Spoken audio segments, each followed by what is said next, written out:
आतंकवाद के मुद्दे पे यदि कांग्रेस और यूपीए कहे कि वो मोदी सरकार से बेहतर काम कर रही है, तो इस पे मुझे एक पंक्ति याद आती है, एक शेर याद आता है कि सच जरा सा घटे या बढ़े तो सच सच न रहे,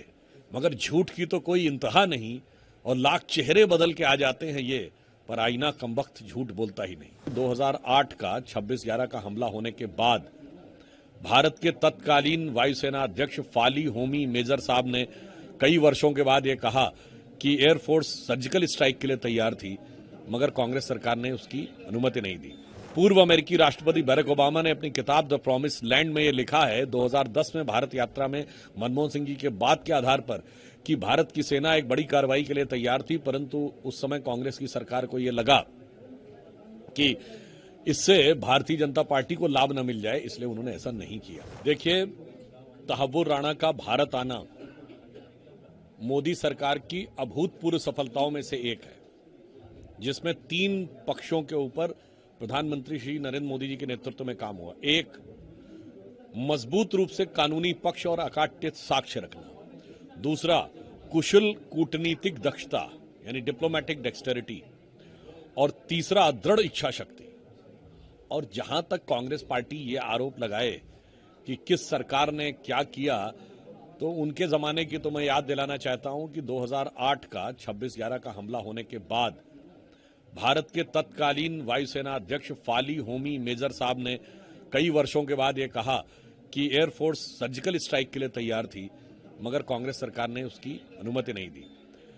पूर्व अमेरिकी राष्ट्रपति बराक ओबामा ने अपनी किताब द प्रॉमिस लैंड में ये लिखा है 2010 में भारत यात्रा में मनमोहन सिंह जी के बाद के आधार पर कि भारत की सेना एक बड़ी कार्रवाई के लिए तैयार थी, परंतु उस समय कांग्रेस की सरकार को यह लगा कि इससे भारतीय जनता पार्टी को लाभ न मिल जाए, इसलिए उन्होंने ऐसा नहीं किया था। और मैं दिग्विजय सिंह जी वरिष्ठ नेता, उन्हें याद दिलाना चाहता हूं, अरे आपकी सरकार ने नवंबर 2008 में 26/11 हमले के केवल 9 महीने बाद जुलाई 2009 में पाकिस्तान के साथ शर्म शेख में ज्वाइंट डिक्लेरेशन साइन किया था। यानी और आपने कहा था शांति वार्ता आतंकवाद से प्रभावित नहीं होगी, यानी लोग मारते रहेंगे और हम वहां शांति के गीत गाते रहेंगे। और इतना ही नहीं, दुखद बात यह थी कि उस ज्वाइंट डिक्लेरेशन में बलूचिस्तान उसका हिस्सा था, यानी परोक्ष रूप से भारत सरकार बलूचिस्तान में अपना इन्वॉल्वमेंट मान रही थी। इतना शर्मसार करने वाला जिन लोगों ने एग्रीमेंट किया, वो आकर अगर ये आज बात कहते हैं, तो मुझे लगता है कि ये बहुत दुखद और विडंबनापूर्ण लगता है। हाँ, जहां तक वो ये कह रहे हैं कि उनकी सरकार ने डोजियर में तहव्वुर राणा का नाम भेजा था, तो मैं कांग्रेस पार्टी को और उनके वरिष्ठ नेता श्री दिग्विजय सिंह जी को बता देना चाहता हूं, जनाब आप क्या बात कर रहे हैं।